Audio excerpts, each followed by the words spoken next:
Esse vídeo é referente ao projeto A História do Choro Tocada e Contada, gravado na data de 18 de agosto de 2020, para o programa Cultura na Rede, realizado pela Secretaria de Cultura e Turismo de Paranaguá.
Olá, esse é o projeto História do Choro Tocada e Cantada.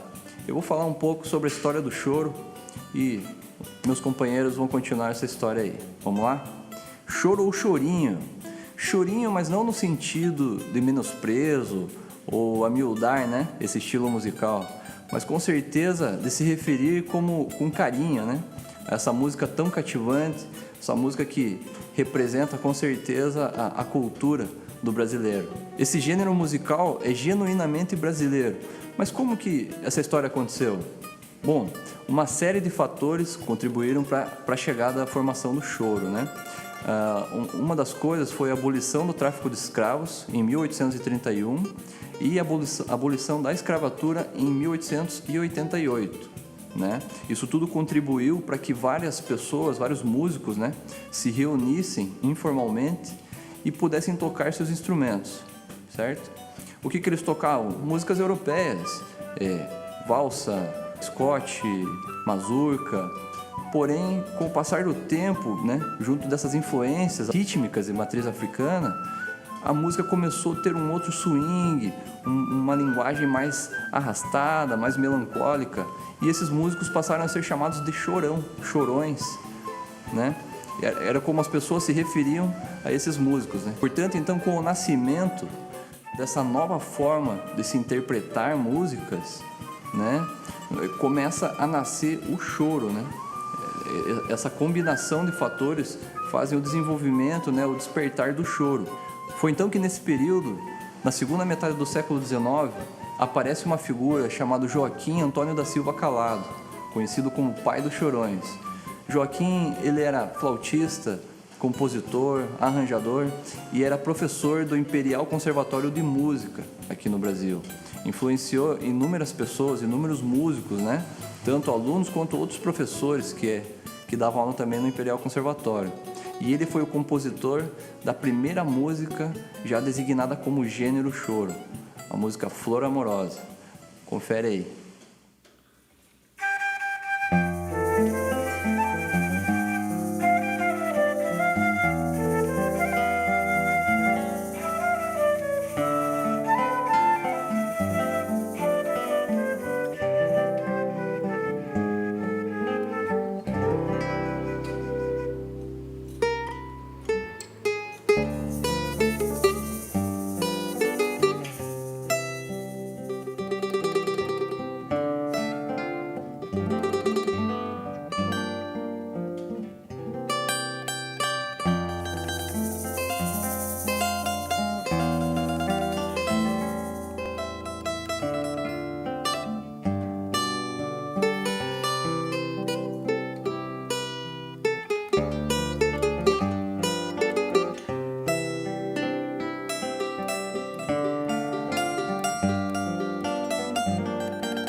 Ainda nessa época de Joaquim Calado, surgem muitos outros importantes compositores, como Chiquinha Gonzaga, Ernesto Nazaré, Patápio Silva, Henrique Alves Mesquita, Viriato Figueira da Silva, entre outros. Muitos desses compositores davam aulas ou foram alunos no Imperial Conservatório de Música, todos considerados compositores da primeira geração do choro. E assim, o choro foi passando de geração em geração até chegar à terceira geração de chorões, período em que surge possivelmente o maior compositor que o Brasil já teve, Alfredo da Rocha Viana Filho, o Pixinguinha. Compositor de célebres músicas como Naquele Tempo, Vou Vivendo, Rosa e talvez a música mais famosa de todas, O Carinhoso. Choro que futuramente recebeu letra de João de Barro, devido à ascensão da rádio e o gosto popular por canções. Tornou-se sucesso imediato na voz de Orlando Silva.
Nesse período da época de ouro do rádio, ocorrido entre 1930 e 1950, os estilos musicais de maior popularidade eram o samba-canção e as serestas.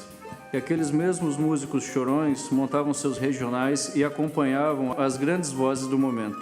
Um notável chorão que acompanhou Noel Rosa, Ataúfo Alves, entre outros, foi um virtuoso do bandolim, chamado Jacó Pique Bittencourt, ou Jacó do Bandolim, que compôs Doce de Coco, Vibrações, entre outras belíssimas canções.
Bom, a partir de 1950, a questão desse evento, do choro em si, ele acabou diminuindo, né?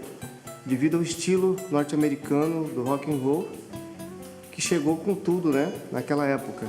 E dessa maneira, só era possível encontrar o choro em bares e redutos mais restritos, né? Apesar que eles se encontravam numa localidade chamada Sovaco de Cobra, que era o point da época do pessoal do choro, que sobreviveram a esse iê, a esse rock and roll que veio, né, que chegou com tudo, né, chegou invadindo as casas das pessoas pela rádio, pela televisão, principalmente, né, que aquilo chamou a atenção da população. E nesse reduto se encontrava principalmente o nome do choro, né, que é o Valdir Azevedo, que nem mais nem menos é o dono do Pedacinho de Céu, que ele fez para as filhas dele, em homenagem às filhas dele, delicado, o famoso, que era o estilo baião, né? Um estilo mais pro lado do baião, e principalmente o ícone do nosso país, que é o brasileirinho, né? É um ícone da música popular brasileira, do choro, é o brasileirinho. Mas a partir de 1980, né, que foi ali que a coisa voltou a funcionar. Foi ali que os grupos começaram a se reunir, os grupos de choro começaram a conversar novamente e não tem parado. E não parou até hoje. E o intuito desse projeto é o que? Venha despertar cada vez mais esse desejo de estar participando, né, da história do nosso país, da história musical do nosso país. Obrigado.